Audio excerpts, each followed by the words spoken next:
The Philistines are fighting against me, and God has departed from me. He no longer answers me either by prophet. The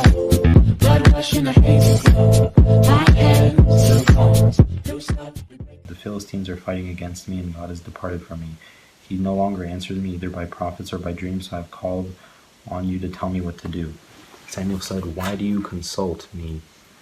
Now that the Lord has departed from you and become your enemy, the Lord has done what he predicted through me. The Lord has torn the kingdom out of your hands and given it to one of your neighbors, to David, because you did not obey the Lord or carry out his fierce wrath against the Amalekites.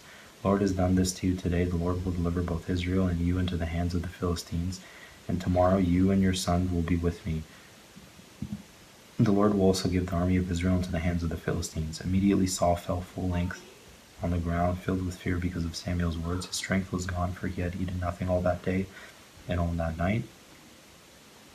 When the woman came to Saul and saw that he was greatly shaken, she said, "Look, your servant has obeyed you. I took my life in my hands and did what you told me to do. Now please listen to your servant and let me give you some food so you may eat and have the strength to go on your way." He refused and said, "I will not eat." But his men joined the woman in urging him, and he listened to them. He got up from the ground and sat on the couch. The woman had a fattened calf at the house, which she butchered at once. She took some flour, kneaded it, and baked it without yeast. Then she set it before Saul and his men, and they ate. That same night they got up and left. Achish sends David back to Ziklag. The Philistines gathered all their forces at Fic, and Israel camped by the spring in Jezreel. As the Philistine rulers marched with their units of hundreds and thousands, David and his men were marching at the rear with Achish. The commanders of the Philistines asked, "What about these Hebrews?" Achish replied, "Is this not David, who was an officer of Saul, king of Israel? He has already been with me for over a year, and from the day he left Saul until now, I have found no fault in him." But the Philistine commanders were angry with Achish and said, "Send the man back, that he may return to the place you assigned him. He must not go with us into battle, or he will turn against us, and during the fighting, how better could he regain his master's favor than by taking the heads of our own men? Isn't this the David they sang about in their dances? Saul has slain his thousands, and David his tens of thousands." So the Achish called David and said to them, "As surely as the Lord lives, you have been reliable, and I would be pleased to have you serve with me in the army. But from the day you came to me until today, I haven't found no fault in you. But the rulers don't approve of you. Now turn back and go in peace. Do not do anything to displease the Philistine rulers."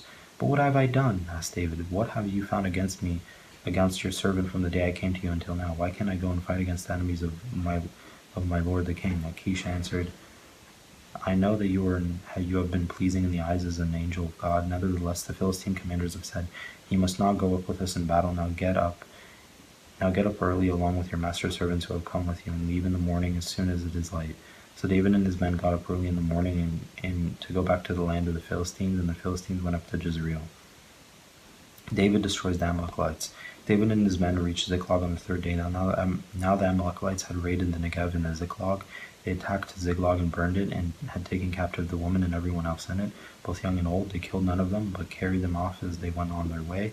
When David and his men reached Ziklag, they found it destroyed by fire, and their wives and sons and daughters taken captive. So David and his men wept aloud until they had no strength left to weep. David's two wives had been captured, Ahinoam of Jezreel and Abigail, the widow of Nabal of Carmel. David was greatly distressed because the men were talking of stoning him. Each one was bitter in spirit because of his sons and daughters, but David found strength in the Lord his God. Then David said to Abiathar the priest, the son of Ahimelech, "Bring me the ephod." And Abiathar thought to him, but David inquired of the Lord, "Shall I pursue this way running? Will I overtake them?" "Pursue them," he answered, "and you will certainly overtake them and succeed in the rescue." David and the 600 men with him came to the Besor valley, where some stayed behind. 200 of them were too exhausted to cross the valley, but David and the other 400 continued the pursuit.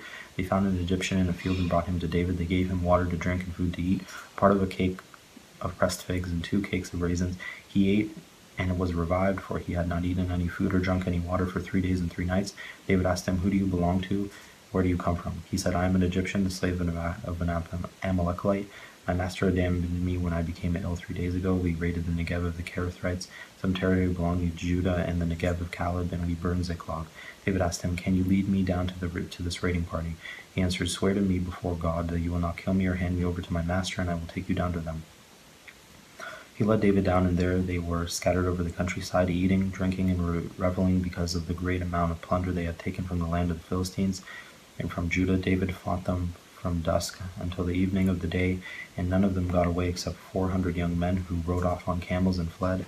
David recovered everything the Amalekites had taken, including his 2 wives. Nothing was missing, young or old. Nothing was missing, young or old, boy or girl, plunder, or anything else they had taken. David brought everything back. He took all the flocks and herds. All his men drove them ahead of the other livestock, saying, "This is David's plunder." Then David came to the 200 men who had been exhausted to follow him and were left behind at the Besor Valley. They came to meet David and the men with him. As David and his men approached, he asked them how they were, but all the evil men and troublemakers among David's followers said, "Because they did not go out with us, we will not share with them the plunder we recovered. However, each man might take his wife and children and go." David replied, "No, my brothers, you must not do that with what the Lord has given us. He has protected us and delivered into our hands the raiding party that came against us. Who will listen to what you say? The share of the men who stayed with the supplies is to be the same as that of him who went down to the battle. All will share alike." David made this a statute and ordinance for Israel from that day to this. When David reached Ziklag, he sent some of the plunder to the elders of Judah who were his friends, saying, "Here is a gift for you from the plunder of the Lord's enemies."